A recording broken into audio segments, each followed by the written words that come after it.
j'ai envie de regarder ce monde sans le juger, et en même temps j'ai tellement envie de le changer. Vous voulez que je répète avec le micro? Donc, j'ai envie de regarder ce monde sans le juger, et en même temps j'ai tellement envie de le changer. Qu'est-ce que vous pouvez me dire? Si vous voulez le changer, c'est que vous le jugez. Vous n'avez pas de choix. Votre conditionnement vous amène à avoir un jugement. Ce jugement vous amène à vouloir changer le monde. Il n'y a rien à dire. C'est une constatation.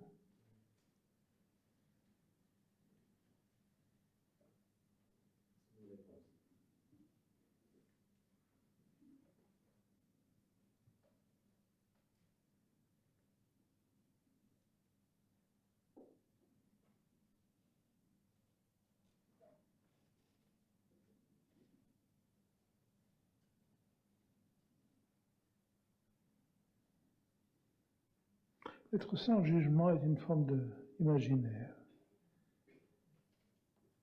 Vous ne pouvez pas ne pas avoir de jugement. Vous aurez toujours,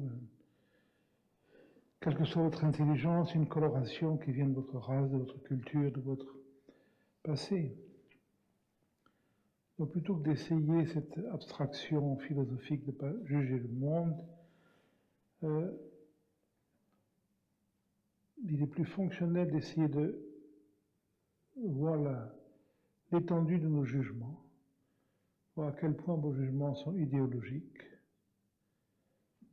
sans commentaire. C'est pas possible autrement. Et je peux voir à quel point je suis constamment en train de juger. Juger veut dire je sais mieux que l'autre. Et quand vous étudiez profondément un événement, à un moment donné, l'arrogance de penser savoir ce qui est mieux est souvent mis en question par l'observation, par l'étude. Beaucoup de gens qui sont contre les guerres ici ou là, si on leur demande quelle est la solution politique idéale, sont pris de court. Ça, ils ne savent pas, ils sont contre la guerre. Mais pour agir, il faut être clair. Pour être clair, il faut voir l'ensemble d'une situation. Donc, il y a une forme d'intimité, de devenir intime avec ses jugements. Et au plus vous allez voir à quel point vous êtes toujours dans le jugement, sans critique, parce qu'il n'y a pas d'autre possibilité, au plus il y a une espèce d'espace qui va se faire en vous. Et vous allez comprendre que vos jugements sont vos jugements, mais il y en a d'autres possibles. Vous êtes né là, vous avez ce regard, et si vous étiez né ailleurs, vous auriez un autre regard, qui ne serait pas plus faux, il serait différent. Chacun a le regard qu'il peut avoir. Donc selon si votre enfance a été merveilleuse ou dramatique, votre jugement est différent. Selon si votre enfance était riche ou pauvre, votre jugement est différent. Si vos parents étaient comme ceci ou comme cela. Donc, à un moment donné, il y a une espèce de disponibilité qui se fait. Je me rends compte que mon jugement est totalement idéologique. Il est respectable. J'en ai pas d'autres. Mais il y a d'autres possibilités de regard. Et donc, à ce moment-là, vous pouvez, non pas conclure, mais vous pouvez vivre avec une forme de disponibilité vis-à-vis des autres jugements. À ce moment-là, vous n'êtes plus agressé par les jugements différents, par les gens qui voient les choses différemment. C'est déjà pas mal. Mais il faut être libre de la prétention de voir les choses de manière objective, parce que c'est pas possible. On ne peut pas voir les choses de manière objective. L'objectivité n'existe pas. C'est un concept philosophique. Le jugement est toujours limité. La vision est toujours limitée. Mais on peut être de plus en plus intime avec sa propre limite. Ça amène une très grande souplesse et ça amène de vivre harmonieusement avec mes propres jugements, ma propre limite. Et ma limite ne me limite pas à un moment donné. Elle est ce qu'elle est. On n'a pas à être limité par sa limite. On peut avoir telle ou telle opinion, mais je ne suis pas limité par ma limite. Elle est ce qu'elle est. Mais il y a cette écoute, cet espace dans lequel ma limite apparaît, dans lequel d'autres possibilités apparaissent aussi. Ça, c'est ce qu'on pourrait appeler la disponibilité. Et ça vient en devenant intime avec sa propre limite. Et vouloir être sans jugement, c'est une forme de philosophie. Ça n'a pas de concrétisation intime.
Bonsoir Eric. De l'importance d'avoir un guide, un maître.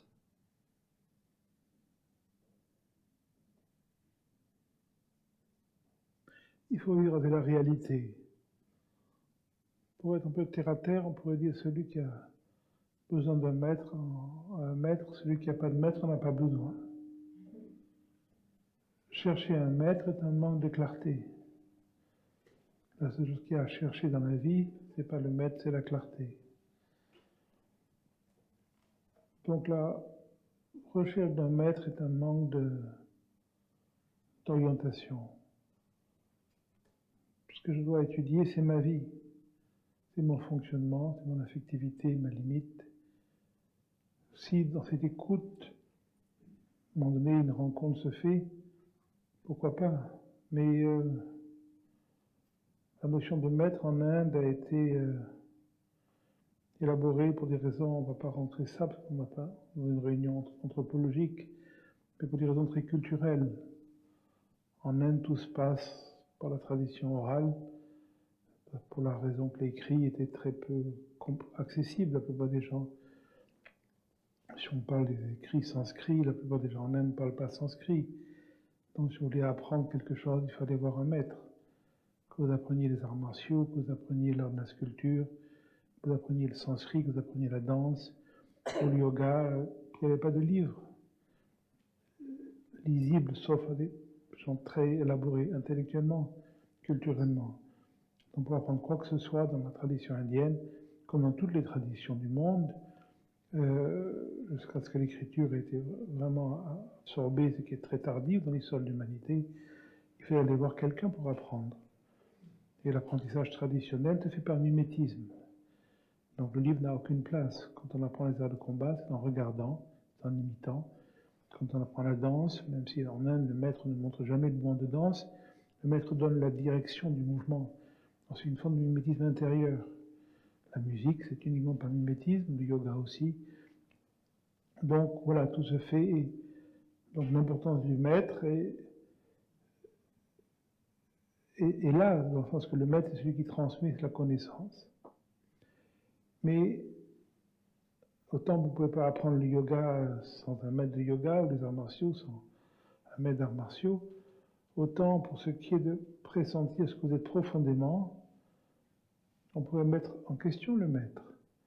Parce que ce que vous êtes profondément, vous l'êtes. Ce n'est pas quelque chose qu'on peut vous transmettre de l'extérieur. Ce n'est pas quelque chose à étudier, ce n'est pas quelque chose à s'approprier, ce n'est pas quelque chose qui demanderait une quelconque activité. Au contraire, ça demande une non-activité. Donc le maître va vous transmettre ce savoir. Le maître peut pointer vers ce qui empêche l'éclosion de cette évidence. Donc un maître va souligner en vous ce qui est votre avidité, votre intentionnalité, votre manière de penser, votre manière de vous défendre, votre manière de s'affirmer. Donc le maître peut montrer en vous des éléments antagonistes qui ne sont pas encore clairs. Mais ce qui est important, ce n'est pas le maître, c'est cette vision. Donc, il n'y a pas de nécessité pour ce qui est essentiel d'un maître. Par contre, ceux qui ont la chance de rencontrer Ananda Maima, ou Krishna Menon, ou Gopinath, Benares, ou Jean Klein, ben, oui, c'est une chance, mais la chance, c'est un mot qui ne veut rien dire. Et en tout cas, ça ne suffit pas. J'ai un peu connu Madame Osborne en fin de vie, qui avait vécu avec Ramana Maharshi, qui avait vécu avec Krishna Menon, qui avait écouté Jean Klein, mais qui s'était jamais, toujours pas écouté elle-même. Et cette vie de maître n'a servi à rien. Et il y a des gens profonds qui n'ont jamais rencontré de maître. Notre ami Virgile de Montréal n'a jamais rencontré de maître, et notre ami Yolande non plus. Visiblement, ça ne manque pas. Donc, ce n'est pas une question de, finalement, qu'est-ce qui est mieux. Dans la vie de certains, un maître apparaît comme, jamais comme révélateur, mais comme pointeur de nos propres antagonismes. Qu'est-ce qui se passe quand vous êtes avec un maître? C'est que vous voyez vraiment votre complexité, vous voyez vraiment votre impatience, vous voyez vraiment votre arrogance, vous voyez vraiment votre agitation, vous voyez vraiment tout ce qui est faux en vous. C'est sa présence en tant qu'incarnation du vrai qui vous fait voir combien vous êtes faux. Mais cette vision du faux, c'est la vôtre. Donc on ne peut même pas dire que le maître l'a transmis, mais il a nourri, vous pouvez dire, cet implant. Sa présence, quand vous voyez quelqu'un qui ne prétend pas, qui ne sait pas, qui ne se réfère pas à la mémoire, qui est sans projet, qui est sans défense, qui est sans attente, ça crée une espèce de bouleversement dans un psychisme qui vit que dans l'avidité, que dans l'intention, que dans la préparation, que dans la stratégie. Donc c'est cette différence absolue entre vous et le maître qui va des fois jouer cette forme de catalyseur. Mais évidemment, il y a des gens qui arrivent à cette ouverture profonde sans rencontre extérieure. Puis si on est honnête de nos jours, on ne voit pas beaucoup de maîtres qui traînent dans les rues. Donc il vaudrait mieux se préparer honnêtement à explorer ça sans maître. Sinon on risque d'être déçu.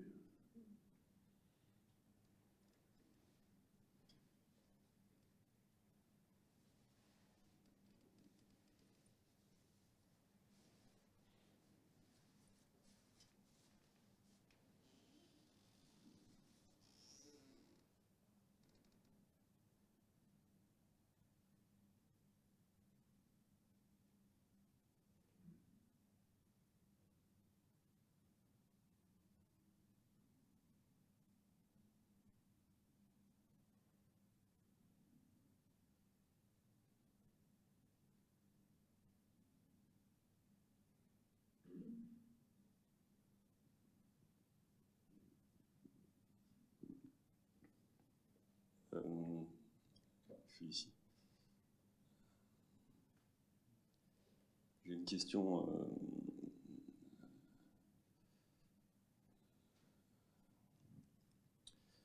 par rapport à l'inévitable. On évoque souvent ici de regarder son fonctionnement et de voir ce qui est inévitable en soi. Et je remarque que beaucoup de gens qui regardent leur fonctionnement, qui se laissent traverser, qui sont lucides avec leurs caractéristiques. On peut même penser à des grands artistes, à des sportifs, à des conquérants, à des gens qui se sont écoutés, sinon ils n'auraient pas pu, à mon sens, déployer ce qu'ils ont déployé. Et pour autant, cette écoute les a pas ramenés à l'essentiel. On sent qu'il y a encore beaucoup d'attache au devenir, d'avidité, comme vous dites, d'une souffrance qui n'est pas forcément liée à l'art, mais à quelque chose d'extérieur. Donc, je me demandais, est-ce que c'est vraiment là, est-ce que, je veux dire, on peut s'écouter et être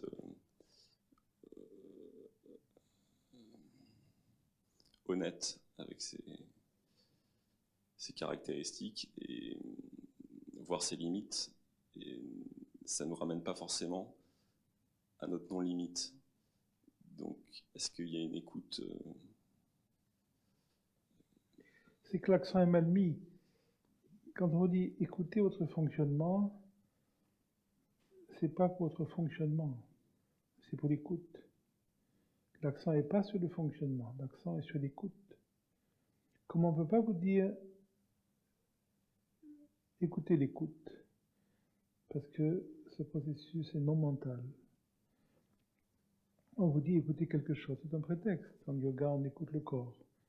Mais ce n'est pas le corps qui est important, c'est l'écoute. Quand écoutez votre peur, mais ce n'est pas la peur qui nous intéresse, c'est l'écoute. Donc, du fait, vous allez écouter, vous allez prendre l'habitude d'écouter votre fonctionnement sans commentaire. À un moment donné, ce que vous écoutez perd de sa virulence. Vous écoutez perd de sa consistance.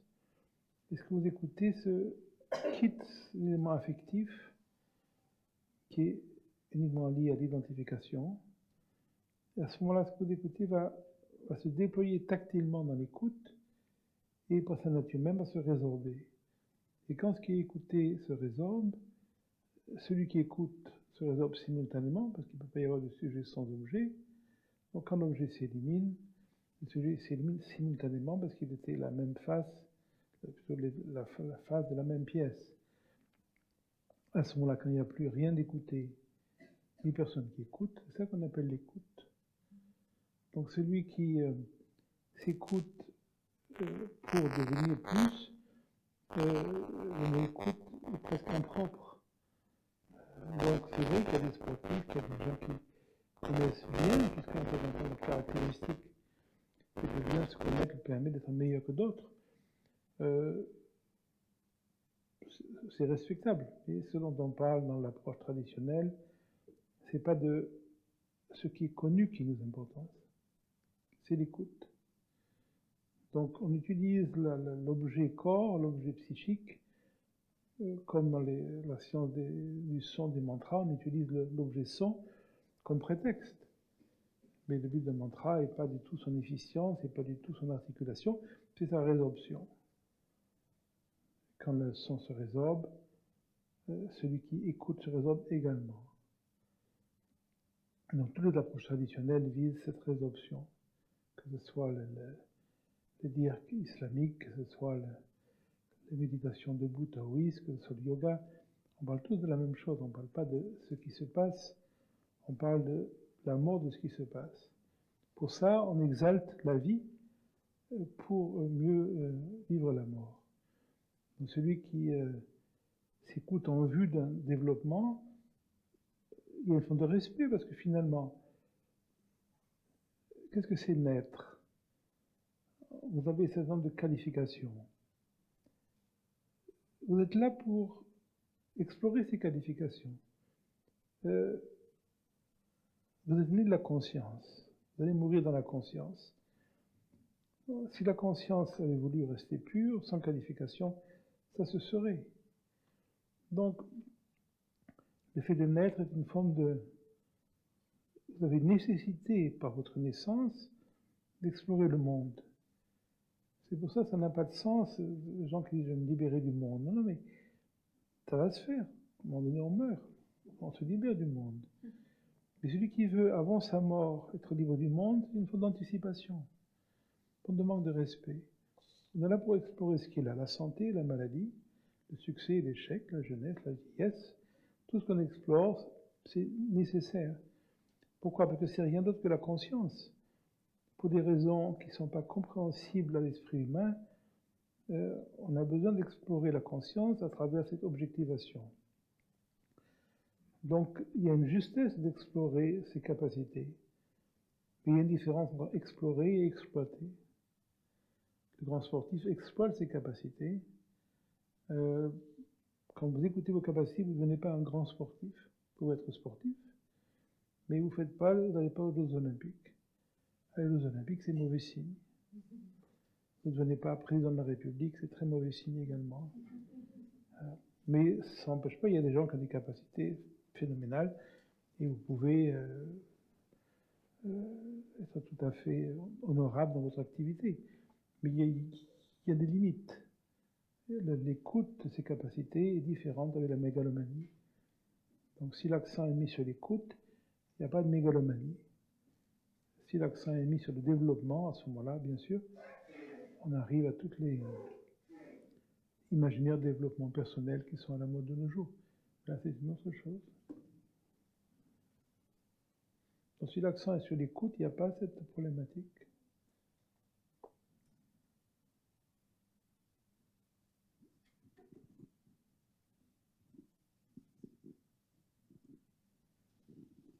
Est-ce que vous pouvez préciser la différence entre exploitation et exploration de nos capacités?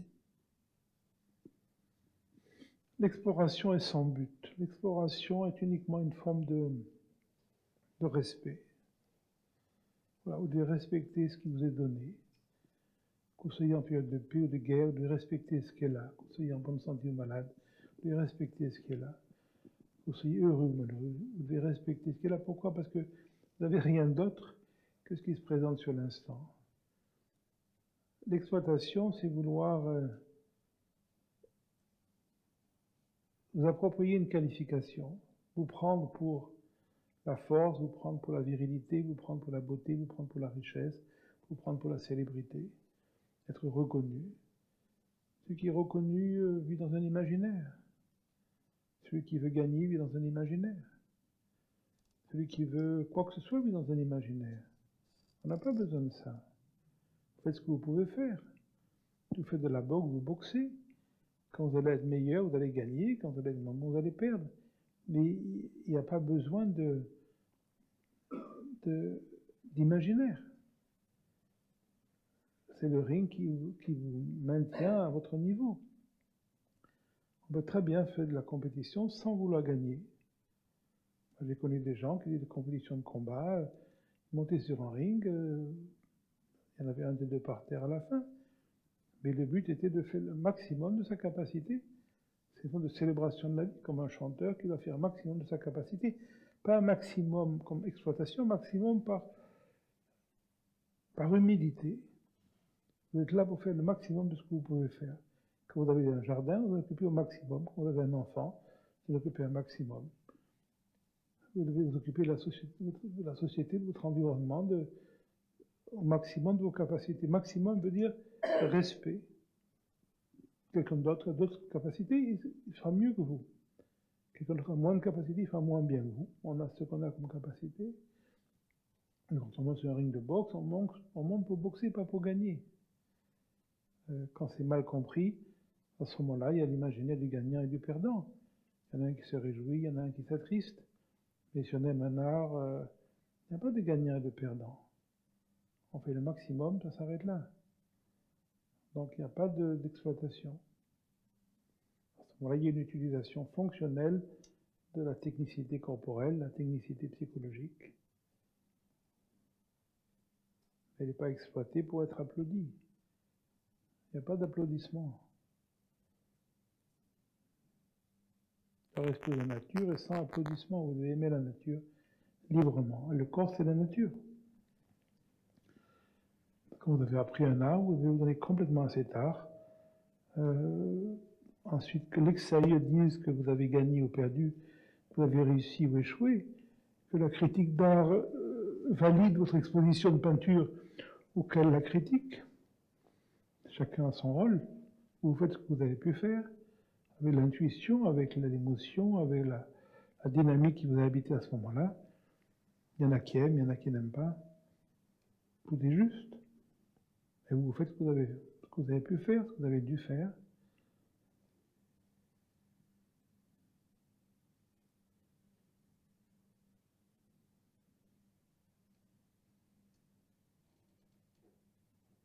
Jusqu'à un moment, le phénomène d'anticipation, ça on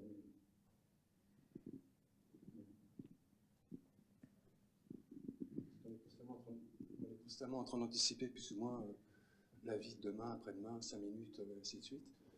Le fait de le voir, ça ne s'arrête pas pour autant, si je puis dire. L'anticipation psychologique va à un moment donné s'éliminer. Il peut y avoir une anticipation fonctionnelle. Il y a une anticipation, si vous êtes militaire, il faut anticiper une action. C'est pas un problème, c'est une anticipation présente. En fonction de vos données présentes, vous anticipez telle chose, comme quand vous jouez aux échecs. Les échecs, c'est pas une anticipation pour le futur, c'est maintenant. Je regarde maintenant. Je regarde maintenant. C'est maintenant que je vois la stratégie de l'autre. Donc c'est pas dans le futur. Je vois maintenant et je joue maintenant ce pion. Donc profondément, l'échec est sans stratégie future. C'est maintenant que j'ai cette évidence qu'il faut jouer ça. C'est un chef militaire, c'est maintenant qu'il faut jouer ça. Mais c'est pas psychologique. Psychologique voudrait dire la peur de perdre, la volonté de gagner. Et quand on joue aux échecs, c'est ça que les grands joueurs d'échecs jouent souvent contre eux-mêmes. J'avais un ami à Londres, quand j'allais jouer chez lui, il joue toujours aux échecs, mais contre lui-même. Il joue d'un côté, puis hop, il tournait, il joue de l'autre côté. Donc là, il ne peut pas avoir d'anticipation. Il ne peut pas dire que pense l'autre, que c'était lui-même. Donc il était présent, et il avait des grandes parties très intenses contre lui-même. Et chaque fois, il se donnait à 100%. Donc c'est ça finalement. Et ça peut être transposé dans tous les niveaux. Mais l'anticipation psychologique... Face à l'inconnu, c'est ce que je veux dire. Il n'y a que l'inconnu, finalement. Bien sûr, bien sûr. Vous ne pouvez pas savoir ce que pense l'autre, surtout si c'est vous-même. Donc, mais l'anticipation psychologique, qui est le besoin finalement de sécurité, qui est le besoin de réussite, ça c'est quelque chose qui va se diminuer avec, au plus votre carte de visite s'amenuise, au plus votre carte de visite a de moins en moins de qualifications, au plus les attentes qui vont avec les qualifications se réduisent. Et donc vous voulez être aimé, il y aura automatiquement une projection. Tant que vous ne voulez pas être abandonné, il y aura une projection. Tant que vous voulez réussir, il y aura une projection. Tant que vous voulez ceci ou vous ne voulez pas cela, il ne peut pas ne pas y avoir d'anticipation. Donc il ne faut pas essayer de lever l'anticipation, mais voir la racine de l'anticipation, qui est le besoin de sécurité, d'approbation, d'amour, qui est très ancienne. Ça s'annule à un moment de son façon. Ça s'annule sur l'instant. Mais c'est un instant qui est sans futur. C'est-à-dire l'instant d'après, de nouveau, peut ressurgir cette dynamique, et vous devez l'accepter amoureusement. Parce que vous n'avez rien d'autre que ça. Donc vous pouvez avoir une peur qui se finit, mais rien ne dit que demain, cette peur ne va pas revenir. Mais vous n'avez pas peur de la peur. Parce que si elle revient pour mourir. Donc à un moment donné, il y a cette stimulation presque de ce qui pourrait arriver. Pas parce que ce qui peut arriver, mais uniquement ce qui arrive me montre à quel point je suis libre de moi-même ou non. Et ça, j'ai vraiment besoin de m'en rendre compte. Donc, quel que soit ce qui m'arrive, c'est uniquement pour montrer quel est cet espace que j'ai ou non en moi, où je pense avoir. Quand Je pense l'avoir, la vie va me montrer le contraire. Et je me rends compte que je suis encore jaloux, que je suis encore dans la peur, je suis encore dans la stratégie, je suis encore dans la... Et c'est parfait comme ça. J'ai uniquement besoin de le voir. Il n'y a rien à changer. Au plus je le vois, au plus éventuellement ces éléments vont bouger. Mais la seule chose qui transforme, c'est la vision. Donc il n'y a jamais d'action possible. Je ne peux jamais entreprendre une dynamique pour me changer. Ce que je peux faire, c'est voir intimement ma limite. Et c'est que l'affection qui permet la transformation. Tant que je suis en réaction contre ma manière, tant que je pense que je ne devrais pas être jaloux, je ne devrais pas être violent, je ne devrais pas être ceci ou cela, je stimule la problématique. Dans tout ou tard, je me rends compte que la seule possibilité de transformation, c'est d'aimer ce qui se présente. Mais ça, je ne peux pas décider, c'est une grâce. Je ne peux pas décider de réagir à ce qui se présente, mais à un moment donné, même cette réaction à ce qui se présente, je peux l'aimer aussi. Parce que quand je réagis, je n'ai pas d'autre possibilité que de réagir. Donc je dois à un moment donné complètement lâcher prise de mon commentaire, de la réaction. Et quelle que soit la réaction, il y a toujours derrière cet espace de profonde écoute, qu'on peut appeler écoute, qu'on peut appeler amour, on l'appelle comme on veut, ça n'a aucune importance. Mais donc la réaction n'est jamais finale, elle est toujours prise de conscience. Donc il n'y a jamais à changer la réaction puisqu'elle-même est toujours coiffée par cette vision. Et à un moment donné, uniquement, il y a moins d'oscillation entre la vision et ce qui est vu. Ça annule le sentiment de culpabilité, tu comptes, à un moment donné, quoi. Quand vous vous rendez compte que vous n'avez jamais agi dans votre vie, vous ne pouvez plus avoir de culpabilité. Vous n'êtes pas responsable de votre intelligence, de votre affectivité, de votre vitalité, de votre compte en banque, de votre corporalité. Si vos parents vous ont maltraité, si vos enfants sont brillants ou stupides, si vous avez mangé ceci ou cela, et tout ça a fait que vous avez fait telle ou telle chose. À un moment donné, ça va, il faut le lâcher. On n'est pas responsable de tous les gens qu'on a écrasés, tous les gens qu'on a maltraités. Qui est une responsabilité juridique, ça c'est autre chose, c'est le rôle de la société. Et psychologiquement, à un moment donné, on vit en paix avec ce qu'on a fait, parce qu'il n'y a pas d'autre possibilité. Il faut l'accepter. Pas l'accepter moralement, mais l'accepter parce que, voilà, c'est comme ça. C'est une acceptation joyeuse. Dans la culpabilité, c'est vraiment une mauvaise habitude.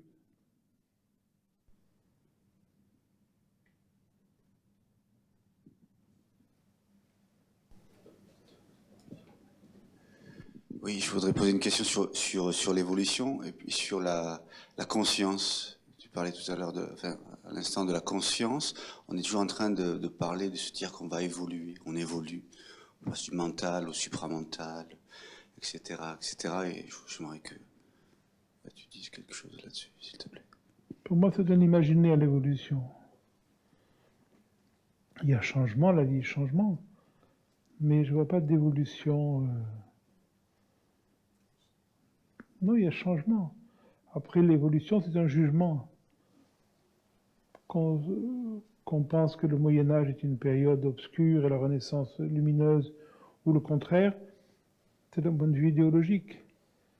Chacun a raison de son point de vue. Selon les partis d'un échiquier politique ou militaire, ce qui est la victoire pour l'un et une défaite pour l'autre. Est-ce que c'est une défaite ou est-ce que c'est une victoire? Parler d'évolution, c'est parler un peu comme si c'est une forme de victoire. Mais c'est idéologique. L'évolution est un concept idéologique. Moi, je ne vois pas d'évolution. Est-ce que la Deuxième Guerre mondiale est une évolution par rapport au Moyen-Âge? Je ne sais pas. Est-ce que la bombe atomique est une évolution? Est-ce que la pollution est une évolution? Chacun a son point de vue. Il va toujours être idéologique. Donc, à un moment donné, on quitte finalement le point de vue de la société, tous les points de vue anthropologiques, philosophiques. On peut tous les comprendre. On peut comprendre quelqu'un qui voit une évolution. On peut comprendre quelqu'un qui voit une régression. Puis on peut aussi comprendre que tout ça, c'est c'est des idéologies qui peuvent permettre des fois d'expliquer quelque chose. Quand on parle dans l'approche indienne de l'âge de fer, de la décadence finalement du monde, ou quand René Guénon va reprendre ces éléments-là, c'est de la pédagogie, c'est vous pointer vers certains éléments. Quand la science parle d'évolution pour certaines choses, on peut aussi comprendre le point de vue scientifique. Mais c'est des points de vue. Et ce qui nous intéresse ici, c'est le pressentiment de cette tranquillité. Ça, c'est pas un point de vue. Donc, à un moment donné, on s'occupe plus de ces histoires. Moi, je comprends les gens qui sont tristes du monde moderne, je comprends les gens qui sont fiers du monde moderne. Pour moi, ça n'a aucun... Quand je vois la tête de quelqu'un, ses oreilles, son cou, comment il est habillé, ce qu'il voit à la télévision, les livres qu'il lit, sa manière de manger, je sais s'il pense que le monde moderne est décadent, s'il est brillant. Ça n'a pas grande importance, c'est des points de vue idéologiques. Donc ici, ça ne nous concerne pas.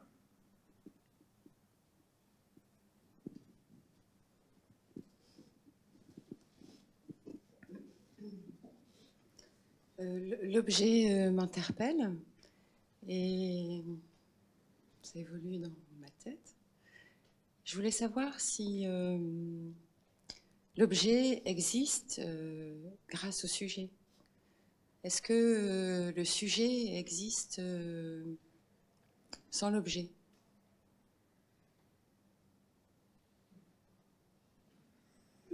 Les deux sont une représentation. En vérité, il n'y a ni sujet ni objet.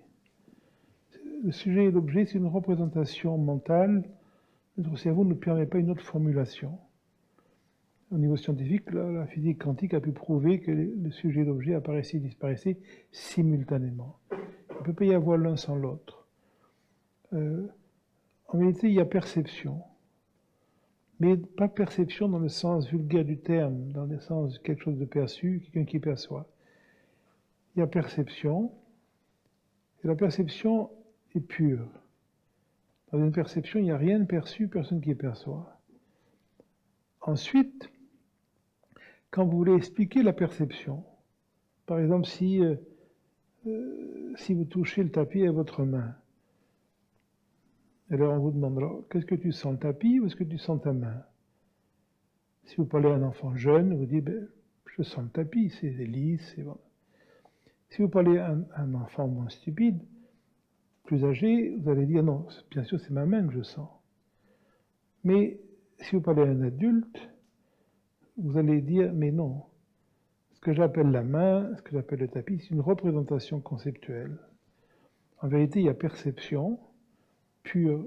Quand je sens le tapis, ou quand je sens ma main, peu importe, quand je sens, quand il y a senti, il y a quelque chose qui est ni la main, ni le tapis, c'est une pure perception. Quand je dois décrire cette perception conceptuellement à mon chien, qui me dit, alors qu'est-ce que tu sens? Tu sens ta main ou tu sens le tapis? Comme mon chien n'est pas particulièrement malin, je suis obligé, si c'est une espèce de chien vraiment stupide, je lui dis, mais bien sûr je sens le tapis, c'est lisse, c'est rugueux. Si c'est une espèce de chien plus évolué qui me pose la question, je lui dis, je sens ma main. Mais si c'est un chien brillant, je lui dis, il n'y a ni tapis ni main. Ça, c'est ma manière de te parler. Comme tu me demandes qu'est-ce que tu sens, je vais te répondre de manière relationnelle. Mais en vérité, il n'y a jamais eu une main qui sent le tapis. Il n'y a jamais eu un tapis senti par la main. Il y a une perception pure.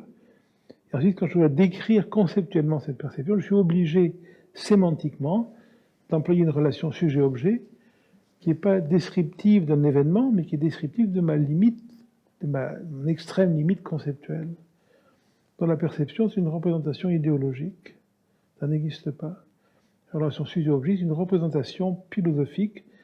Ça n'existe pas, la relation sujet-objet. Ça a été développé dans l'approche védantique pour des raisons pédagogiques, pour faire comprendre certains éléments, mais c'est une non-existence. C'est comme la distance. C'est une représentation, ça n'existe pas. C'est comme le temps, c'est une représentation. C'est pas une catégorie objective. Le temps n'existe pas, la distance n'existe pas. C'est une représentation cérébrale. On n'en a pas d'autre. Peut-être des fois un poète peut aller plus loin, mais au niveau de la sémantique classique, de la grammaire, on est obligé de parler en relation sujet-objet. Mais donc c'est des représentations cérébrales qui à un moment donné éclatent au profit de quelque chose qui ne peut jamais être formulé. Parce que dès qu'on formule, on va formuler en relation sujet-objet. On n'a pas d'autres possibilités conceptuelles. Mais ce n'est pas des réalités objectives. L'objet est une... Quand vous fermez les yeux, l'objet que vous regardez disparaît. Parce qu'il est créé uniquement par... En tout cas, l'élément visuel est créé uniquement par votre vision. Quand vous regardez un arbre, vous dites il est vert, il est marron, mais la couleur, ça n'existe pas. N'importe quel animal qui voit cet arbre voit autrement. Vous, pour vous, c'est un grand arbre, mais pour un dinosaure, c'est un petit arbre. Vous vous dites il est lisse, mais pour un orque qui met son ventre dessus, c'est rugueux. Vous vous dites c'est ceci, mais c'est votre perception. Donc, l'arbre dont vous parlez est celui que vous percevez à travers vos cinq sens. Quand vos cinq sens sont plus là, cet arbre-là disparaît.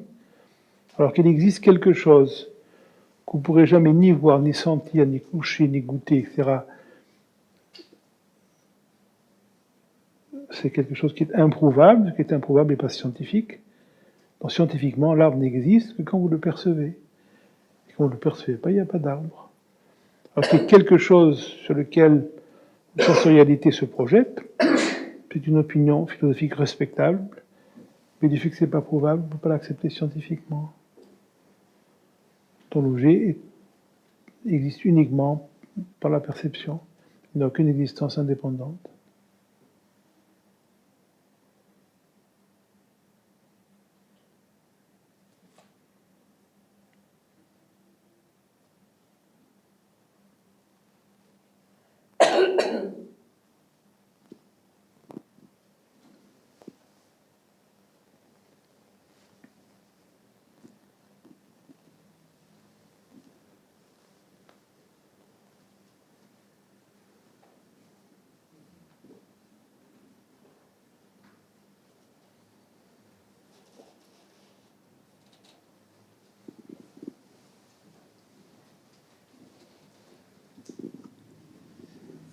Pouvez-vous me parler du temps,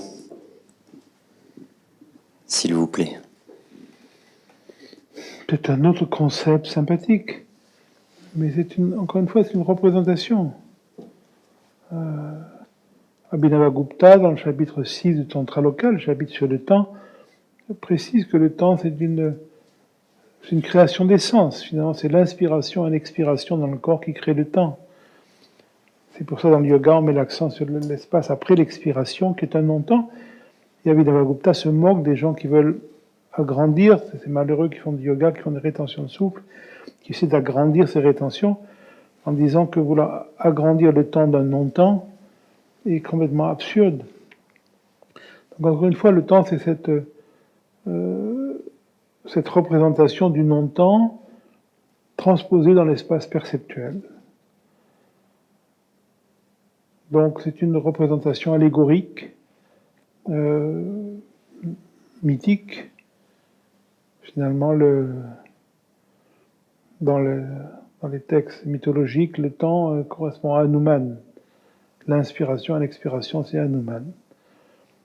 Après l'expiration, le point de repos, ce non-temps, c'est Ganapati. Ganapati, c'est ce point, ce silence.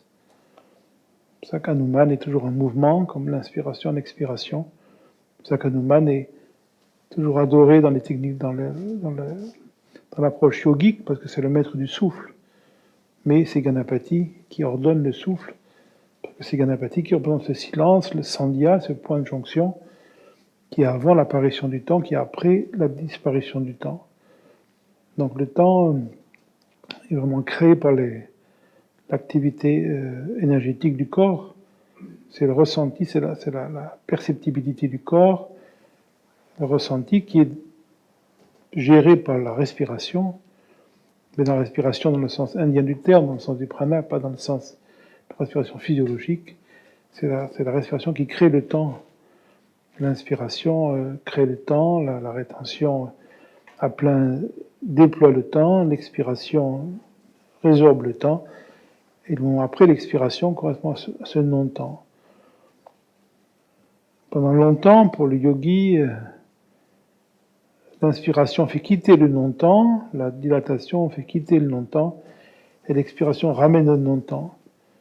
Mais celui qui va pousser l'exploration de manière intime, un jour se rendre compte que ce qui surgit du non-temps, ce qui exhale le non-temps, ce qui se résolve dans le non-temps, ne peut pas être différent essentiellement du non-temps. Donc même le temps, dans son déploiement, dans son expression, dans sa résorption, est en vérité le non-temps, sous le monde perceptuel. On ne peut pas percevoir le non-temps, on perçoit le temps. Et le temps qu'on perçoit, en vérité, est le geste du non-temps. C'est l'allégorie du non-temps. C'est le symbole du non-temps. Donc le temps, c'est le non-temps. C'est pour ça quand on entendait dans les villages occidentaux, plus maintenant, mais les sonneries de la cloche, les imbéciles pensent que la cloche dans une église, c'est fait pour donner l'heure. Non, la sonnerie de l'église, c'est fait pour parler du non-temps. C'est fait pour ramener au non-temps, pour ramener au silence. Quand cette expérience est conçue dans le monde moderne, elle est inversée comme tout dans le monde moderne. Donc les gens croient que la cloche de l'église donne le temps. Non, la cloche de l'église donne le non-temps, qui s'exprime à travers le temps. C'est le temps qui ramène au non-temps. C'est pour ça qu'il y avait des moments dans la vie monastique occidentale, les matines ou les complis, des moments où le temps était spécialement utilisé pour revenir au non-temps. On a ça dans le même traditionnel, ce qu'on appelle les sandhyas, qui sont les points midi, minuit, 6h, 6h. C'est les points de retour au non-temps. En vérité, comme le temps est le non-temps, chaque instant du temps est en vérité le non-temps. Donc il n'y a pas un moment plus juste qu'un autre, que de manière rituelle. Donc il n'y a pas de temps. C'est une allégorie mythologique.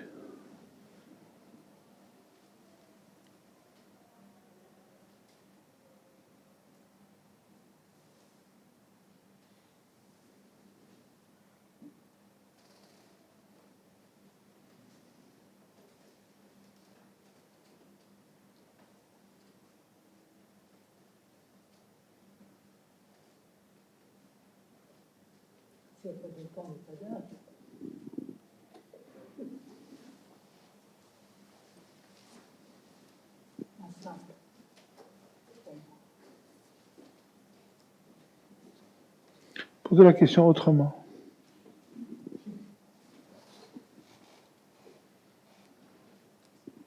Je ne peux pas poser autrement, c'est le sentiment que j'ai de ce que vous venez de dire, que s'il n'y a pas de temps, il n'y a pas d'âge. On peut dire qu'il y a présence. On utilise présence s'exprime à travers les différents âges, mais les âges sont une manière de parler, bien sûr. On est bien là pour un certain temps. Les âges ne sont pas dans le temps. C'est-à-dire que la jeunesse ne précède pas la vieillesse. Quand on regarde quelqu'un d'âgé, on voit ses capacités et on comprend des fois sa jeunesse. Donc là, la jeunesse ne précède pas la vieillesse.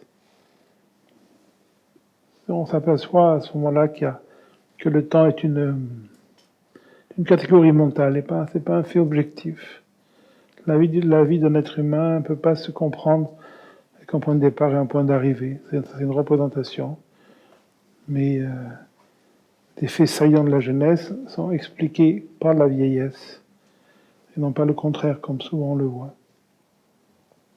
Mais c'est une représentation, le temps. C'est un état affectif, le temps. Quand un enfant jeune, il s'ennuie, etc., le temps paraît très, très, très long. Si on vous torture, le temps paraît très, très long. Quand vous êtes amoureux, etc., voilà, chaque moment de la vie, le temps est vécu autrement. Donc ce temps dont on parle là est psychologique. Il y a un autre temps qui est un non-temps, il y a ce non-temps qui est cette essentialité du temps. Ensuite, il y a un temps chronologique, qui est idéologique, et puis il y a le temps affectif. La plupart des gens vivent dans un temps affectif, donc à ce moment-là, c'est long, rapide, selon l'état affectif, selon l'état corporel, etc. Mais même le temps chronologique est idéologique. Il est toujours d'un point de vue. Si on prend un avion, qu'on en a pour 8 heures pour aller à New York, on est dans le temps affectif ou chronologique? Ça dépend comment vous le vivez. Ou on est dans une représentation? Dans tous les cas. Et dans tous les cas, on est tout le temps dans des représentations. Sauf quand vous en rendez compte. Voilà.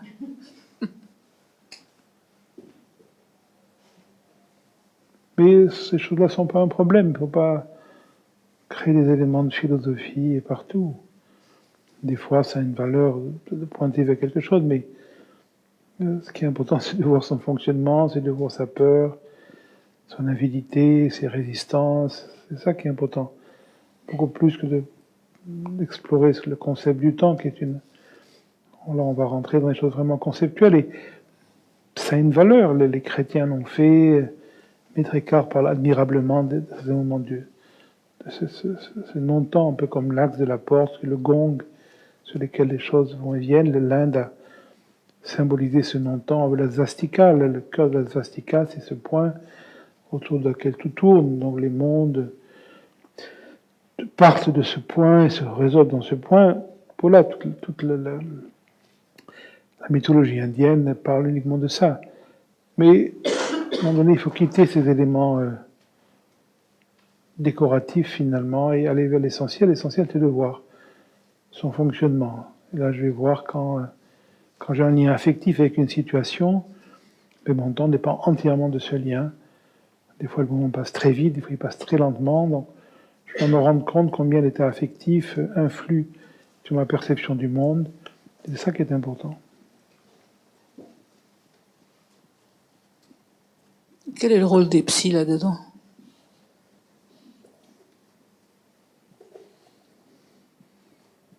Beaucoup de gens semblent incapables de s'écouter. Donc, le psy n'est pas faux. À quoi ça sert un psy? Ça sert à rien. Mais vous allez parler à un psy. Bon, c'est déjà pas mal. Beaucoup de gens n'arrivent pas à parler. Et le psy va rien vous dire, si c'est un bon psy. Et en parlant à quelqu'un qui vous dit rien, finalement, ou très peu de choses, vous allez vous rendre compte de ce que vous vivez, de ce que vous pensez, de ce que vous sentez. On se dit que c'est quand même un peu incroyable qu'il faille payer quelqu'un pour se rendre compte de ce qu'on sent. Mais l'être humain semble être comme ça. Donc voilà, quand vous vous rendez compte que c'est quand même incroyable de payer quelqu'un pour vous écouter, alors que vous pouvez dire la même chose avec une chaise, et quand vous parlez à votre chaise, vous allez être beaucoup plus libre que votre psy, parce que votre psy, surtout s'il est mignon, il y a des choses que vous n'allez pas dire, s'il est comme ceci, il y a des choses que vous n'allez pas dire, alors que votre chaise, passez les premiers moments d'intimité, quand vous n'aurez plus de préjugés que c'est qu'une malheureuse chaise, vous allez pouvoir tout lui dire. Et vous allez vous rendre compte que vous devriez payer beaucoup plus cher votre chaise que n'importe quel psychologue. À ce moment-là, vous faites des économies. Mais comme les gens ont des préjugés sur les chaises, ils vont voir des psychologues, ils se sentent écoutés par un psychologue, mais s'ils avaient essayé avec une chaise, aucun psychologue écoute aussi bien qu'une chaise. La chaise n'a jamais aucune opinion sur vous-même. Vous pouvez décrire votre fantasmes érotiques les plus violents, les plus extraordinaires, et votre chaise est totalement à l'écoute, sans commentaire. Le psychologue peut faire semblant, mais vous savez très bien que derrière ça, derrière son masque de tranquillité, il n'en pense pas moins. Donc il y a des choses que vous n'allez pas lui dire. Mais les préjugés sur les chaises font le succès des psychologues, et on est content pour les psychologues. Si tous les psychologues étaient au chômage, il y aurait une crise encore plus grande.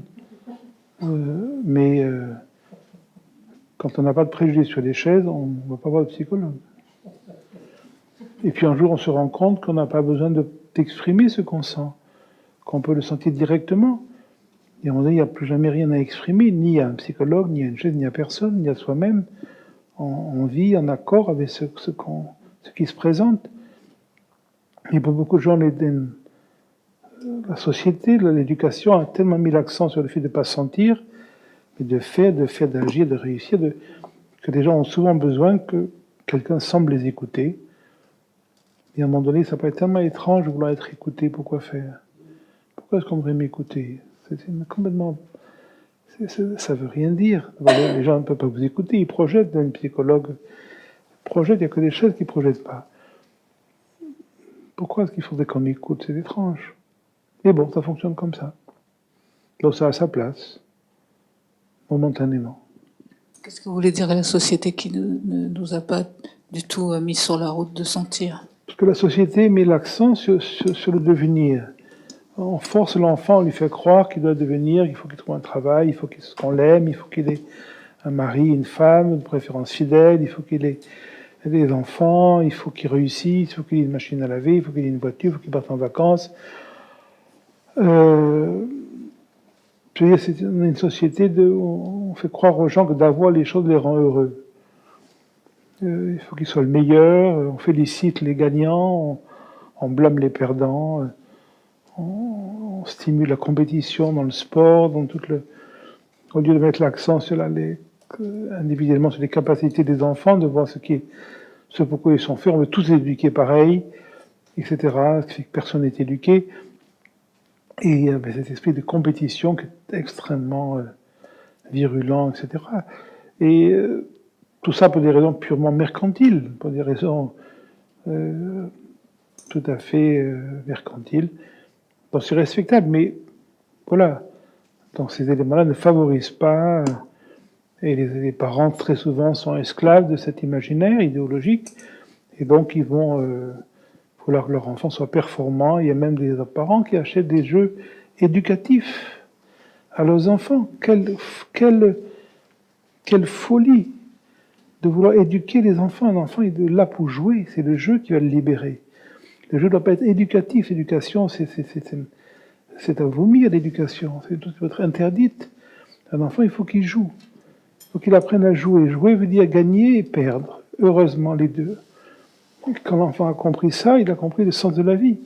Vouloir éduquer les enfants, c'est des parents qui ont peur, qui pensent qu'ils ont raté leur vie, que l'enfant réussisse pour eux.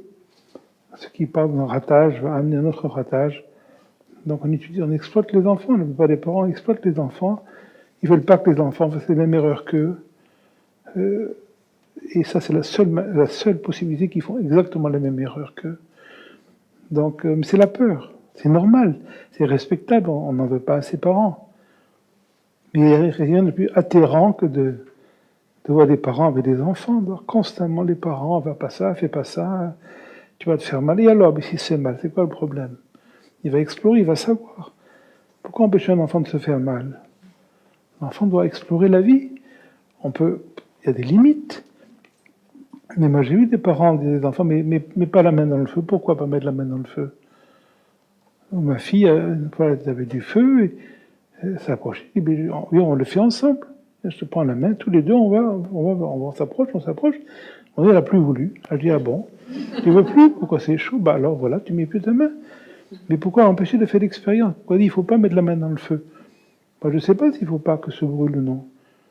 Donc on explore la chose avec un enfant. Il n'y a besoin d'aucun interdit. Les interdits sont pathologiques. Il n'y a aucun interdit à mettre. Il faut explorer avec un enfant toutes les choses, la tendresse, la violence. Et si on explore, l'enfant comprend. Moi, j'ai une petite amie grecque il y a 100 000 ans.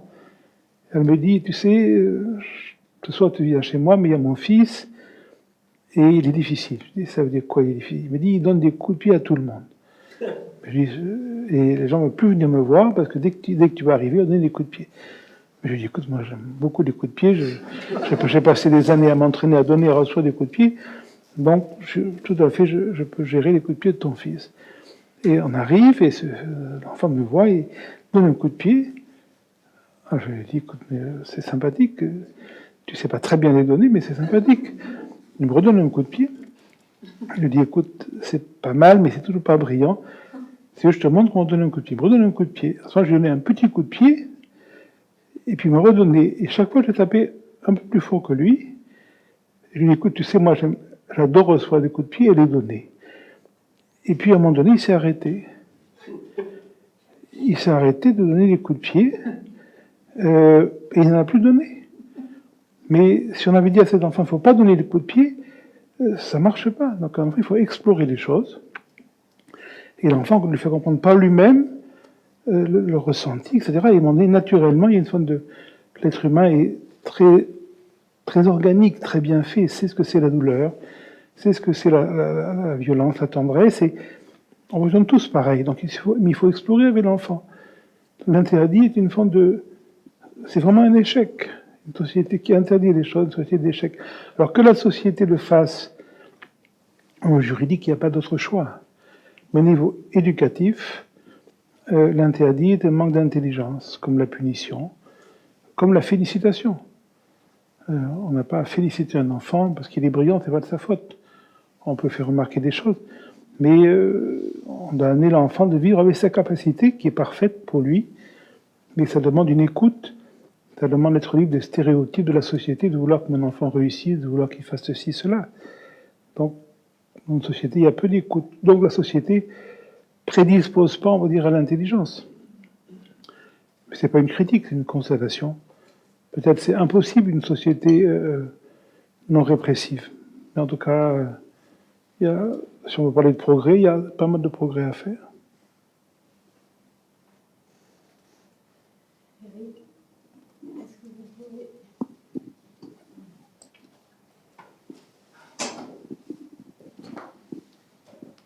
Est-ce que vous pouvez me parler du courage du violeur? Vous voulez que je vous parle du courage du violeur? Ou de n'importe quelle personne qui fait ce qu'il ne peut pas éviter de faire, mais qui fait du mal aux autres. On ne peut pas dire le violeur a un courage. On peut dire que souvent les gens qui ne violent pas sont lâches. Parce qu'ils aimeraient violer, mais ils n'ont pas le courage de le faire. Moi, j'ai déjà une forme de respect pour celui qui risque la prison, le blâme pour violer. Ça ne veut pas dire que c'est une justification. Mais je connais de très nombreuses personnes qui aimeraient violer s'ils n'étaient pas attrapés d'autres personnes et qui ne le font pas. Et j'ai plus de résonance avec un violeur qui au moins prend le risque, que celui qui ne le fait pas parce qu'il a peur de se faire attraper. C'est un manque de sensibilité. Rendez-vous compte à quel point il faut que quelqu'un soit malheureux pour que son plaisir vienne de la douleur de l'autre, ou que son plaisir vienne de la domination sur l'autre, ou que son plaisir vienne uniquement de son ressenti de... C'est extraordinaire comme quantité de douleur. Rendez compte combien cette personne doit être mal en elle-même pour qu'au lieu de se rendre compte que la seule joie, le seul plaisir au niveau sexuel, le seul plaisir au niveau sexuel, c'est que l'autre ait du plaisir. Ce qui rend vraiment heureux, c'est le plaisir de l'autre. Donc quand quelqu'un a plaisir ou à voir souffrir l'autre, ou à imposer son plaisir sur l'autre, ça veut dire qu'il est complètement coupé de cette évidence, ce qui veut dire une souffrance immense. Alors, ça ne veut pas dire de justifier, ça ne veut pas dire de ne pas condamner, mais ça veut dire que de savoir que celui qui viole a une souffrance immense et que la thérapeutique pour aider cette personne, indépendamment de la condamnation juridique, doit se baser sur cette compréhension. Et ce n'est pas quelque chose à faire par celui qui a été violé. On ne demande pas à celui qui a été violé de devenir le thérapeute de son violeur. Mais il y a des gens qui sont faits pour ça.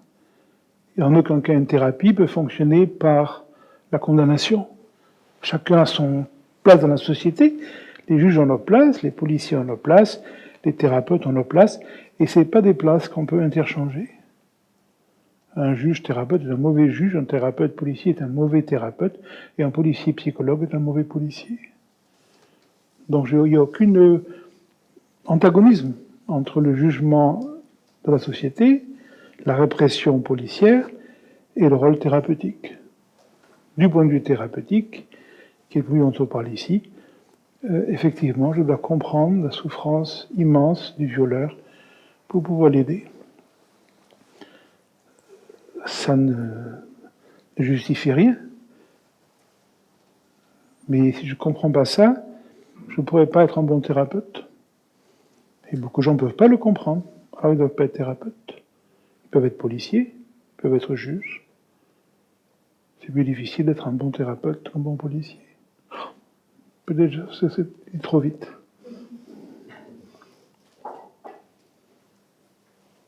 Le viol n'est pas plus ou moins qu'autre chose. C'est un signe de très grande complexité intérieure. Voilà. Donc moi, si quelqu'un m'appelle en disant, voilà, je viens de violer ma voisine, j'ai une forme de compassion. Si une voisine m'appelle en disant, on vient de me violer, j'ai une forme de compassion. Mais ma thérapeutique va être différente. Et sur un plan très profond, si on vous demandait honnêtement, indépendamment de votre passé, là, j'appelle juste à votre intelligence. Si ce soir vous avez le choix, est-ce que vous préférez violer quelqu'un ou être violé? Et si vous répondez vraiment par le cœur, indépendamment de votre passé, que je ne veux pas savoir, vous allez voir que la réponse naturelle, c'est que vous allez préférer être violé, parce que ça vous semblerait plus dur de violer quelqu'un. Celui qui préfère violer qu'être violé est pour moi un psychisme pathologique. Celui qui dit « je préfère être violé que violer quelqu'un » vit un équilibre plus grand. Ce qui veut dire que le violeur souffre plus, ça vous ferait plus souffrir de violer ce soir quelqu'un que d'être violé. Absolument. Et ça vous serait très difficile de violer quelqu'un, parce que c'est très très difficile. Et le violeur, même si le violeur ne le sait pas, il a cet même élément. Mais il est tellement non connecté avec lui-même qu'il le vit comme un plaisir. Comme l'alcoolique vit comme un plaisir de se détruire. Mais il sent quand même qu'il se détruit. Donc pour s'occuper thérapeutiquement d'un violeur, il faut comprendre ça. Et voir la racine en lui de cette non-sensibilité.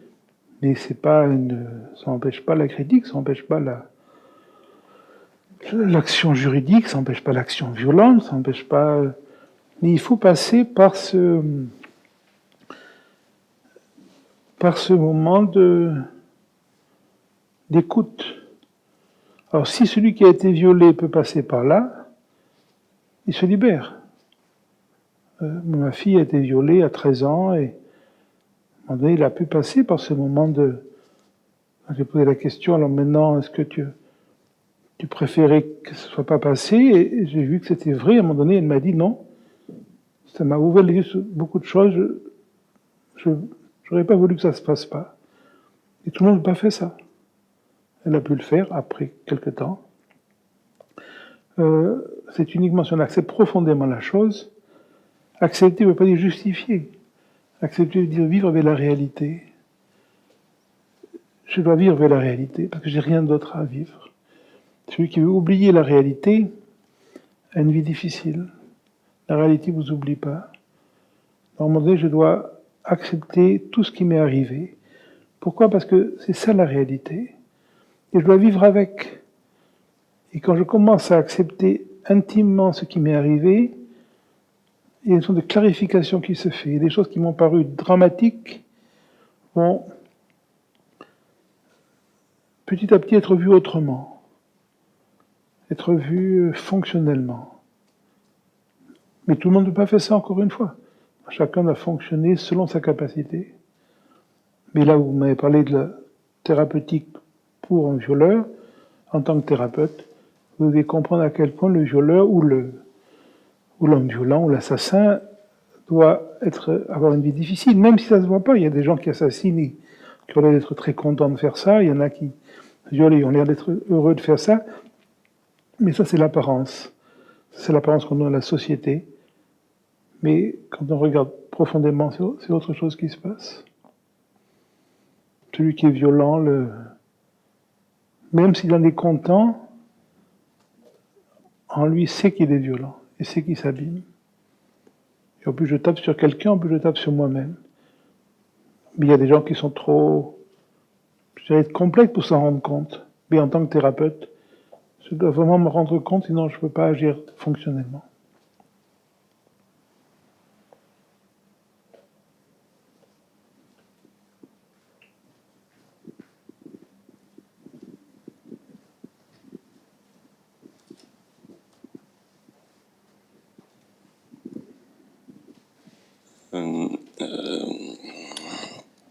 Il y a eu un débat sur l'homme à une époque, et certains disaient les actes proviennent, ma question est sur la source de l'acte, les actes proviennent de la raison. Et il y a une école, les moralistes ont dit non, c'était des naturalistes, ont dit ça provient de la pulsion, de l'instinct, et donc ils ont un peu démoli les valeurs de cette école qui était plutôt aristocratique, et qui pensait qu'on pouvait maîtriser ces actes. Donc cette école-là, elle promouvait la gloire, l'héroïsme, la fierté, tout ça. Et les autres disaient, mais pas du tout, c'est un masque.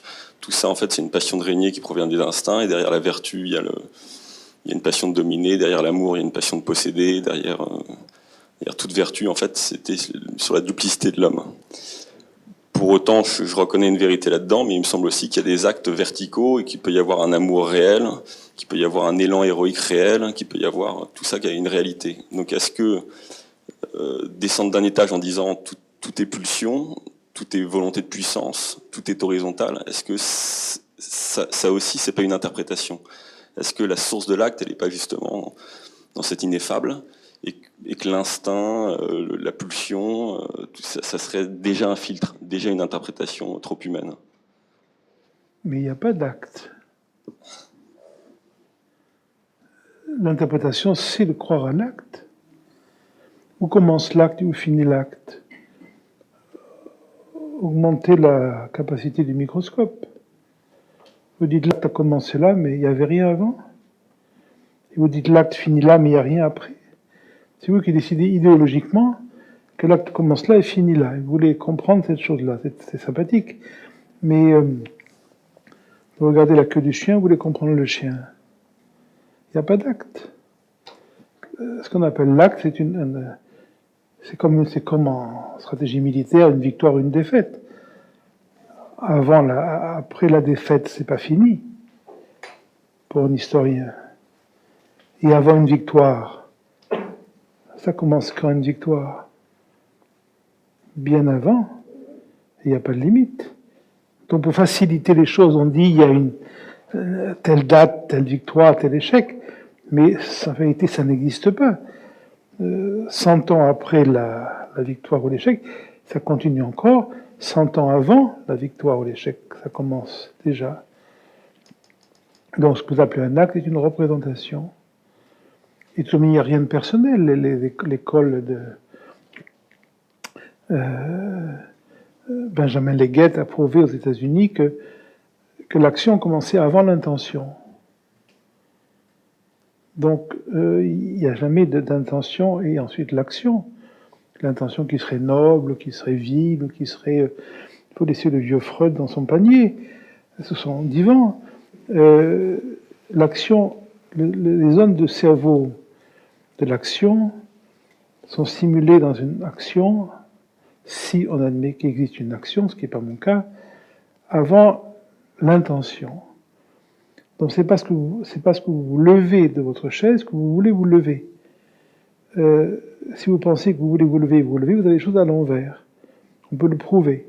C'est de la microseconde, et on peut prouver que la dynamique vers se lever a commencé avant la zone de l'intention. Donc, s'il n'y a pas d'intention, l'imaginaire d'une intention vile, freudienne, ou d'une intention sublime, etc., n'a aucun sens. C'est des discours idéologiques. Il n'y a pas une telle chose. Mais il y a quand même, il semblerait que même s'il n'y a pas d'auteur, il y a des actions qui partent de nulle part, mais qui sont plus dégagées, et des actions qui, je parle en degrés, qui paraissent moindres, plus rétrécies. C'est une valeur pédagogique. À un enfant, vous pouvez lui dire, regarde, là tu as réagi, regarde, cet après-midi, on t'a traité de pauvre con, et tu as Visiblement, ça t'a pas affecté, alors qu'avant, ça t'aurait affecté. Mais ça, on parle à un enfant. Mais il n'y a pas une telle chose. L'idée de l'action spontanée, organique, qui parle du silence, qui ramène le silence, ou de l'action conditionnée, qui parle de la réaction, c'est un outil pédagogique. C'est respectable, mon maître l'utilisait souvent. Elles partent toutes du silence. Il y en a qui... Non. C'est pareil. Moi, ça résonne, parce que ça part elles parlent toutes de la même, du même mystère. Elles partent pas. Elles partent pas. C'est de la représentation analogique qui part. C'est comme un mythe, c'est comme la création du monde. Si on le prend dans l'absolu, effectivement, c'est tout tombe, mais c'était pour avoir peut-être une lumière peut-être plus relative. Parce que sinon, je suis d'accord avec vous, il n'y a rien à en dire. Pédagogiquement, on peut dire, en tant que thérapeute à quelqu'un, regarde, là tu as réagi. Ta femme t'a dit que le voisin était meilleur au lit que toi et tu as réagi. Voilà. Et puis, d'autres moments, on peut faire remarquer à la personne, on dit, voilà, avant tu as réagi, et cette fois tu n'as pas réagi. Et des fois on peut dire à quelqu'un, ben voilà, ton action était vraiment spontanée. Quelqu'un qui... par exemple, une vidéo qui est sortie sur YouTube il y a quelques jours, on voit une femme qui fait tomber un landau devant un train qui arrive, il y a quelqu'un qui saute, qui ramène le landau, qui prise que ça a eu pour se faire écraser. Voilà, on peut dire ça, sur cet plan, c'est un acte spontané. Mais ça, c'est ce que je dirais à mon chien.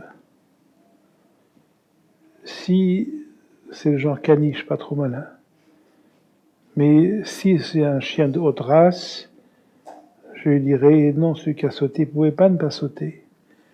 Toute sa vie affective, tout ce qu'il a vécu dans sa petite enfance, toute sa vie a fait que ça aurait été une violence pour lui de ne pas sauter. Il n'a pas été courageux. Et, bien sûr, peut-être moi je n'aurais pas sauté, donc on dit qu'il était plus courageux que moi. Mais moi, vu ma petite enfance, vu ma problématique, j'aurais peut-être eu trop peur pour sauter. Lui a eu trop peur de ne pas sauter. Ça aurait été trop insupportable de voir l'enfant se faire écraser par le train. Donc il a sauté. C'est respectable. Mais ce sera toujours un discours idéologique. En fait, je comprends tout à fait sur l'innocence de la source. Tout est innocent. Tout est innocent. Parce qu'il n'y a pas jamais de personnalisation. Il y a action, mais il n'y a jamais d'acteur. Je suis d'accord avec vous, je m'étais juste sur c'est des gens, bon, c'est peut-être de la psychologie, c'est peut-être sans intérêt, mais qu'on dit en gros que la source des actes, même s'il n'y a pas d'actes et pas tout ça, était toujours égotique et qu'il n'y avait pas d'amour possible. Rien n'était possible, c'était toujours un masque. Et moi, ça me paraît, qu'il peut y avoir un élan possible. Il n'y a pas d'ego, il n'y a rien d'égotique. L'ego est totalement non égotique. Le masque, c'est la réalité. Il n'y a pas une réalité derrière le masque. C'est ce qu'on disait du temps et du non-temps. Le temps n'est pas séparé. Le temps, c'est le non-temps dans la réalité objective. Le masque, c'est la réalité. Il n'y a pas, comme dans la caverne de Platon, quelque chose qui se cacherait derrière l'apparence. Quand vous regardez la corde, le serpent est dans la corde. La corde ne se cache pas derrière le serpent. Donc quand je vois le serpent, on me dit c'est la corde que je vois, que j'appelle un serpent, que je vis comme un serpent, mais je vois que la corde, on n'a jamais vu de serpent. Même quand on voit un serpent, c'est la corde qu'on voit. Donc mon expérience affective ne met pas en question le fait qu'il n'y a que la corde. Donc ensuite, toutes les explications sont justes. Le vieux Freud n'a pas tort dans certains cas de rentrer dans une pédagogie, d'expliquer que le rire, d'expliquer que la bonté, que la gentillesse, que même le sens du beau vient d'une pathologie. C'est pas faux. Mais c'est pas faux non plus de dire que tout mouvement, finalement, est un mouvement vers le beau. Celui qui torture son voisin le fait pour être en paix. Celui qui déclenche une guerre, les Turcs actuellement veulent être en paix. C'est pour ça qu'ils massacrent les Kurdes. Et les Kurdes sont préparés à faire la guerre parce qu'ils veulent être en paix. Tout le monde veut être en paix. Alors, quelle est l'action spontanée et quelle est l'action intentionnelle? C'est toujours une description idéologique. Et les idéologies ont toutes leurs valeurs et leurs limites. Dans toutes les explications analytiques, que ce soit les différents courants qui sont si nombreux en France, oui, c'est vrai aussi. Mais l'approche indienne, l'approche védantique est vraie aussi, l'approche tantrique qui nie finalement l'action est vraie aussi. C'est toujours des représentations, donc il ne faut pas prendre les explications comme étant des explications de la réalité, c'est des explications toujours allégoriques. L'explication psychologique est une allégorie, c'est comme quand on décrit dans les Puranas la création du monde, c'est une allégorie, ça veut dire quelque chose. Quand on parle de Vishnu allongé sur ses chats, sur le serpent cosmique, de son nombril, le lotus apparaît, Brahma crée le monde, ça veut dire quelque chose. Ça ne veut pas dire ce que ça semble vouloir dire, ça veut dire autre chose. À celui qui a la possibilité de le saisir intuitivement, va comprendre de quoi on parle. Quand on parle en Inde de la création du monde, c'est pour comprendre profondément qu'il n'y a pas de monde, que l'on n'a jamais été créé. C'est pour ça qu'on va élaborer dans les Puranas, dans les grands Puranas, ces récits de description du monde et de création du monde. Mais c'est une allégorie pour les enfants. Et les descriptions analytiques sont pour les enfants aussi. Ça n'empêche pas leur beauté, leur intelligence. Mais c'est ce que le Vijnanabhairava Tantra appelle des bonbons pour les enfants. Toutes les théories sur la réalité, toutes les théories sur le monde, toutes les théories sur la vie sont des théories pour calmer le mental, pour amener les gens à une forme de tranquillité, pour qu'ils puissent plonger dans leur intériorité et quitter la réflexion explicative. Mais des fois pour ça, il faut... C'est un peu comme quand vous disiez René Guénon, il y a beaucoup de gens jeunes, ils ont des problèmes avec le monde moderne, la société, la violence, l'oppression. Ils vont lire 10 livres de René Guénon, ils vont se tranquilliser. Tout va bien, tout est normal. On vit dans une époque de décadence, et on ne peut rien y faire, et on s'occupe de ce qui est important. Voilà. Donc, pour des gens, c'est pas mal. Ça veut pas dire que c'est vrai. Mais c'est une manière de calmer les choses. Voilà, on ne s'occupe plus des choses annexes, l'énergie va se centrer vers ce qui est vraiment essentiel.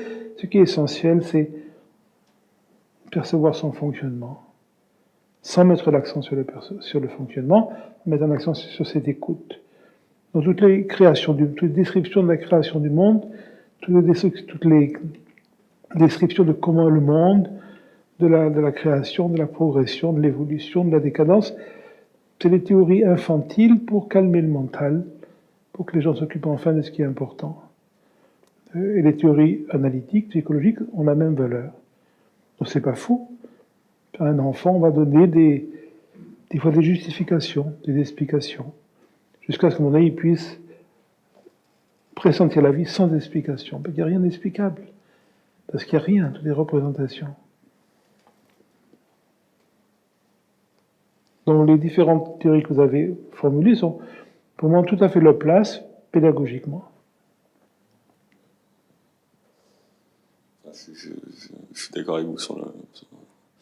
J'ai essayé de pointer autre chose, mais n'importe.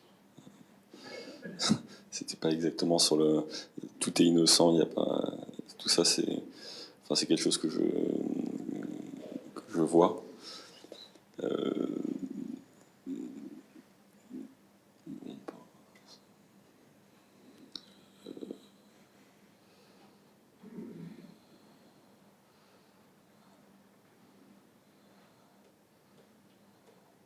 C'est que justement, eux, en ayant cette analyse-là, ramènent à une personne, à une analyse, tout ça. Alors qu'il y a... Oui, mais momentanément, avec un enfant, ça peut avoir une valeur. J'y ai cru pendant... donc je devais être un enfant, mais j'y ai cru, si vous voulez, c'est quelque chose qui m'a limité pendant longtemps. Parce qu'à chaque fois que j'avais un élan ou quelque chose que je sentais qui venait du cœur, je me soupçonnais en me disant... Non, là, tu veux un gain de puissance, c'est une espèce de poison qui est mis qui peut être mis dans la culture enfin. C'est vrai aussi, mais vous pouvez regarder votre fonctionnement sans commentaire finalement. Tant que vous avez besoin de commentaires, vous êtes obligé d'adopter une idéologie. toute idéologie a des aspects positifs et des aspects négatifs. Donc, en même temps, la théorie qui dit que tout est mu par un complexe psychologique est une forme de castration, vous avez raison, d'un acte organique, mais en même temps, elle met en question l'affirmation, elle met en question l'orgueil, etc. Donc, elle a, chez quelqu'un de très arrogant, etc., c'est pas faux de lui montrer que le besoin de coucher avec les plus belles femmes, d'avoir les plus belles voitures, d'avoir le plus beau costume, d'être reconnu, d'être élu à la présidence de la République vient d'un petit problème psychologique. Voilà. Pour quelqu'un d'autre, on mettra l'accent sur la spontanéité. Si c'est un élan qui est sain et que justement on se dit, c'est quand même un élan, on se dit dans cette puissance, il y a forcément quelque chose qui veut attraper, dominer tout ça, c'est là où ça devient vraiment comme castrateur. Si l'élan est vraiment sain, il ne sera pas entaché de ce qu'on peut dire. L'élan vraiment sain ne passe pas par la pensée. Mais toute idéologie est restrictive. C'est pour ça, à un moment donné, il faudra arrêter de vouloir suivre un système.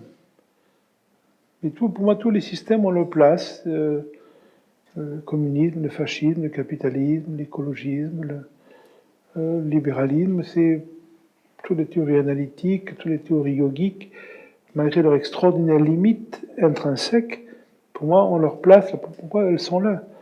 Donc ça peut correspondre à une période de la vie. Et puis voilà, vous avez eu ces éléments, mais apparemment vous en êtes libéré, c'est super. Donc peut-être c'est de vous être frustré souvent qui a amené une forme d'observation, d'intelligence, de mise en question. Vous devez aimer votre vie totalement. Tous les gens avec qui vous avez couché, il fallait coucher avec. Tout ce que vous avez cru, il fallait le croire. C'est pas grave de croire au Père Noël, c'est pas grave de croire à la démocratie, c'est pas grave de croire, il y en a même qui croient en Dieu. Mais à un moment donné, ça passe, on n'a plus besoin de croire. Donc moi, j'ai pas de problème avec les idéologies, je pense qu'elles sont nécessaires quand elles sont là. Puis vous évoluez, vous n'y croyez plus. Il y en a qui croient à l'amour. C'est beaucoup plus dangereux, beaucoup plus néfaste que de croire que les actes viennent de l'ego, etc. C'est beaucoup plus de déboire, beaucoup plus de souffrance. Ah, c'est déjà ça. Déjà, celui qui ne croit plus à l'amour, c'est déjà fait de bouffées de joie, d'autonomie. C'est extraordinaire. Plus pouvoir être amoureux, plus pouvoir se sentir quitté, plus pouvoir sentir être avec quelqu'un, avec qui vous êtes. Mais il y a des gens qui pensent comme ça. Est-ce que vous êtes seul? Qu'est-ce que ça pourrait vouloir dire? À quel point l'être humain est malade? Ça, c'est problématique. Là, il faut se soigner. Mais penser que les actes viennent du surmoi, ou penser que les actes viennent de la spontanéité, ça me paraît léger par rapport aux croyances à l'amour. Très léger.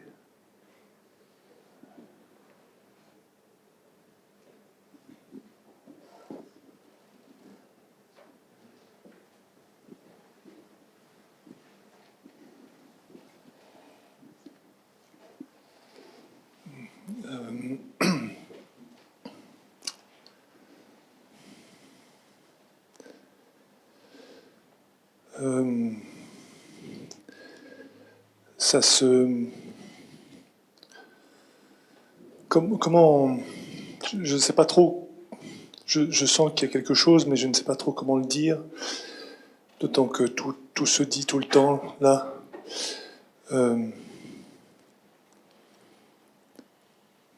Ce que vous venez de dire en plus sur l'histoire de l'amour, là, ça m'a...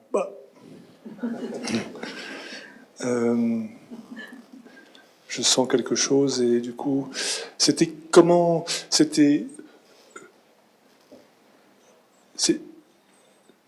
Je trouve qu'il est difficile de vivre, non seulement... Alors, enfin, difficile de vivre.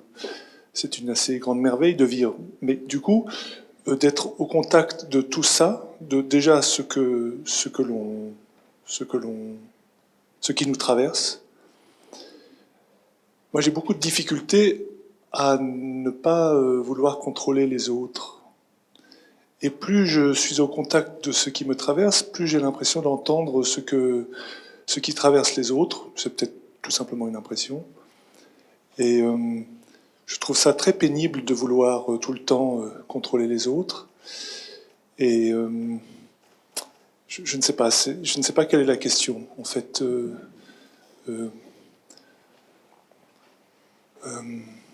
peut-être c'est simplement une impatience de ma part de vouloir, encore une fois, vouloir accueillir, alors qu'en fait tout le monde m'énerve en permanence. Plus je sais, plus je découvre, pas je sais, plus je sens, plus ça m'énerve que tout le monde ne sente pas. C'est assez infantile, mais peut-être la question elle est par là, quoi. Comment faites-vous pour vivre avec tous ces enfants? Vous voyez, enfin. Mais vous vivez avec personne. La sensibilité. Voilà, il y a des enfants qui font ça, il y en a qui font ça. Il y a une forme de respect qui va se faire, mais ce respect peut se faire que si vous-même vous respectez votre intransigeance. Tant que vous n'allez pas respecter cette intransigeance, tant que vous allez penser que vous devez être à l'écoute, que vous devez être ouvert, que vous devez être sans commentaire, vous allez imposer cette vision que vous voulez vous imposer aux autres. C'est parce que vous voulez écouter que vous voulez que les autres écoutent. Mais quand vous allez de plus en plus voir intimement, sans commentaire, combien vous n'écoutez pas, et quand je veux qu'un autre soit différent de ce qu'il est, c'est que j'écoute pas, parce que si j'écoute, quand je regarde un serpent, je ne veux pas qu'il soit ni un éléphant ni un zèbre, parce que le serpent ne peut pas être un éléphant ni un zèbre. Les choses sont ce qu'elles sont. Quand il y a une tempête, il ne peut pas faire beau. Quand il fait beau, il n'y a pas de tempête. Quand vous regardez un enfant idiot, il est idiot. Quand vous regardez un enfant brillant, il est brillant. Et les gens ne peuvent pas être différents de ceux qui sont dans l'instant. Vous allez voir qu'il n'y a pas de problème. Mais si vous voulez vous-même être différent dans votre question, c'est comment est-ce que je pourrais être différent? Alors bien sûr, les autres sont insupportables. Donc, vous vous occupez pas des autres, ils vont très bien. Soyez de plus en plus intime avec votre commentaire sur vous-même. Votre commentaire sur les autres, il est parfait. Pourquoi vous n'avez pas le choix? Vous allez trouver que les gens plus bêtes que vous sont bêtes, que vous avez raison. Mais regardez vous-même votre fonctionnement. Mais regardez amoureusement. C'est comme si je vous dis, vous avez un cancer grave, vous avez un cancer ultime, vous avez 1 ou 2 jours à vivre, vous n'avez pas le temps de changer. Penser qu'on peut changer dans le temps, c'est un imaginaire. Vous n'avez pas le temps de changer. Vous avez tout fait écraser en sortant, moi aussi. Donc c'est maintenant que ça se passe. Pas demain, pas dans une demi-heure. Donc vous n'avez pas de technique possible. S'il n'y a pas le temps de faire une technique, donc vous n'avez pas de moyens possibles, il n'y a pas le temps d'utiliser des moyens. Donc vous êtes obligé d'être ramené à votre écoute du moment, voilà. Comment vous vous sentez? Et vous allez voir que, de nouveau, vous êtes impatient de ceci. Cette impatience, vous l'êtes essentiellement. Vous en avez besoin. Le monde a besoin de cette impatience, comme on a besoin de l'eau, comme on a besoin du soleil. Donc, quand vous êtes impatient, ce n'est pas une erreur à corriger. Vous avez trop lu peut-être le malheureux Patanjali ou tous les livres fascistes de l'Inde qui veulent contrôler les émotions, qui veulent qu'on soit différent, qui veulent qu'on soit... Mais ça, c'est complètement pathologique. Il n'y a rien à être. Il y a à voir ce qui est. Donc, tombez amoureux de vous-même. Tombez amoureux de vos commentaires. Vos commentaires sur les autres, c'est sympathique. Mais surtout, devenez intime avec vos commentaires sur vous-même. Je devrais écouter. Vous écoutez? Non. Alors, vous ne devriez pas écouter. Donc, je me veux non écoutant. Pourquoi? Parce que c'est la réalité. Voilà, donc je sens en moi ce non-écoute. Je sens en moi ma réactivité. Je sens en moi, je suis vraiment en rage parce qu'il y a ceci dans le monde. Je suis en rage des fois parce qu'il y a la guerre, je suis en rage parce qu'il y a un massacre, je suis en rage parce que les gens sont violés, je suis en rage parce qu'il y en a qui meurent, je suis en rage parce que vous êtes en rage, vous êtes en rage, vous êtes en rage. Et c'est super comme ça. Parce que c'est cette rage qui est votre outil d'exploration. Pourquoi? Parce que c'est la réalité. Il y en a qui font du yoga, il y en a qui... Vous êtes en rage. Voilà. C'est gratuit, ça vous vient naturellement, c'est ça votre écoute. Et c'est parce que ça vous vient naturellement que c'est la bonne voie, que c'est la voie qui vous convient, il n'y en a pas d'autre. Donc la prochaine fois que vous voulez que le monde soit différent de ce qu'il est, que vous voulez que les hommes politiques changent, que vous voulez que le voisin change, que votre femme change, votre chien change, votre corps change, que vous voulez que votre psychisme change, vous allez être amusé. C'est un peu comme un petit enfant qui a mangé du chocolat, qui a du chocolat sur les lèvres, qui dit « Non, je n'ai pas mangé de chocolat ». Ça ne vous met pas en colère, ça vous amuse. Mais voilà, vous êtes un petit enfant et vous ne voulez pas être en colère. Oui, mais vous êtes en colère. Et vous allez vous amuser de voir combien avant vous avez pris de colère parce que vous étiez en colère. Parce que vous avez lu qu'on ne doit pas être en colère, on ne doit rien du tout. La vie est faite pour explorer ce qui est là. Tous les impératifs catégoriques sont complètement castrateurs, imaginaires et non fonctionnels. Donc tombez amoureux de votre fonctionnement. Au plus vous allez voir avec joie, avec humour, votre fonctionnement, au plus vous allez le trouver dans des moments les plus invisibles de la vie, parce que maintenant vous vous rendez compte, 5-10 fois par jour, 100 fois par jour, combien vous êtes impatient, combien vous jugez. En vérité, c'est 100 000 fois par jour, c'est à chaque instant. À chaque regard, chaque chose que je regarde, que je sens, que j'écoute, que je pense, je commande. Et je me rends compte de ça joyeusement. C'est le petit enfant, les lèvres pleines de chocolat, qui n'a pas mangé de chocolat. Donc vous devez vous surprendre comme ça. Et c'est très important, cette joie. Tant que j'ai une amertume, tant que j'ai une critique, tant que j'ai une... Vous stimulez la pathologie. Et vous allez voir, finir avec un psychologue.